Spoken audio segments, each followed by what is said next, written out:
Pourquoi la révolution numérique s'accompagne d'une guerre des données?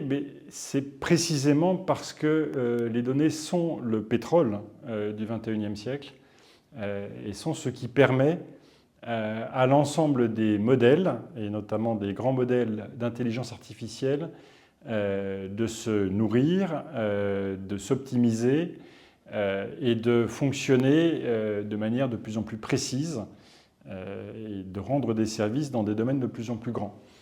Ce qui est intéressant d'observer, c'est que dans un certain nombre de cas, je pense notamment au domaine de la biologie, vous n'avez pas nécessairement besoin d'accéder à des données réelles quand vous avez besoin de simuler des environnements ou de rechercher des incompatibilités entre des molécules et des situations de patients.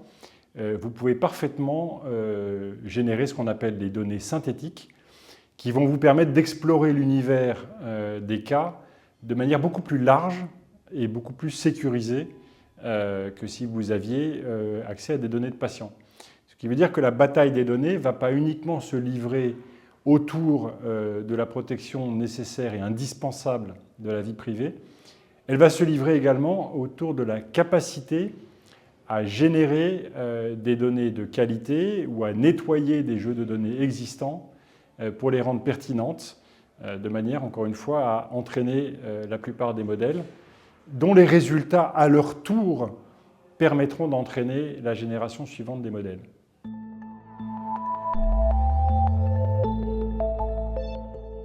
En quoi la vitesse est-elle au cœur de la révolution numérique? Ça, c'est une bonne question. La révolution numérique, elle se fonde sur des technologies exponentielles, sur des lois de retour accéléré, qui permettent de disposer sans cesse d'une puissance de calcul de plus en plus grande et par conséquent d'une capacité à traiter des masses de données de plus en plus importantes dans des laps de temps de plus en plus courts.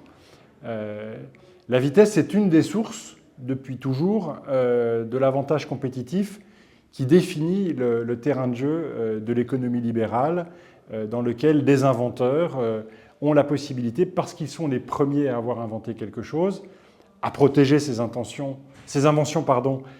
au moyen de brevets, mais ensuite à les mettre en œuvre. Et quand vous pouvez mettre en œuvre, prototyper, simuler, tester beaucoup plus vite quelque chose, vous engagez beaucoup moins de moyens, vous avez donc besoin de moins de capital pour démarrer, et vous pouvez donc aller beaucoup plus loin. Donc la vitesse et la distance sont à la fois un sujet de compétitivité, mais aussi un sujet de libération du potentiel d'innovation d'un très grand nombre d'entrepreneurs.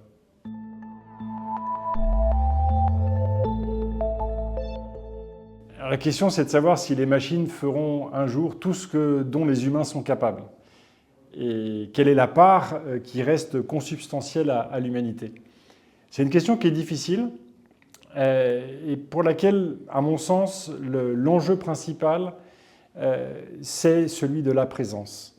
C'est celui de la présence à l'autre, c'est celui de la présence notamment aux plus fragiles.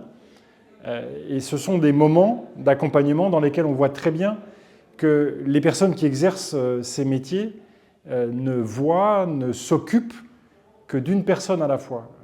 On ne console qu'une personne à la fois. On n'accompagne qu'un mourant à la fois. J'en ai fait l'expérience. Et dans ce lieu-là, qui est un lieu d'ailleurs où l'efficacité est la plus faible, où il n'y a pas de gain de productivité à imaginer, et bien là se déploie le génie humain, se déploie la capacité à rejoindre l'autre là où il se trouve, dans ses émotions. Et ça, je pense que c'est peut-être quelque chose que les machines un jour arriveront à simuler, mais je ne suis pas certain que les machines aient elles-mêmes envie de le faire. Et je pense que c'est notre pleine responsabilité, à nous humains, en tant qu'êtres humains, de rester présents dans ces lieux-là. Maintenant, que devons-nous faire pour que ça reste une préoccupation, un enjeu majeur? Eh bien, nous devons défendre cette part d'humanité, qui est cette part dérisoire d'une certaine manière, et rappeler à chaque fois que c'est nécessaire que c'est précisément là que nous sommes humains et que nous nous distinguons des machines.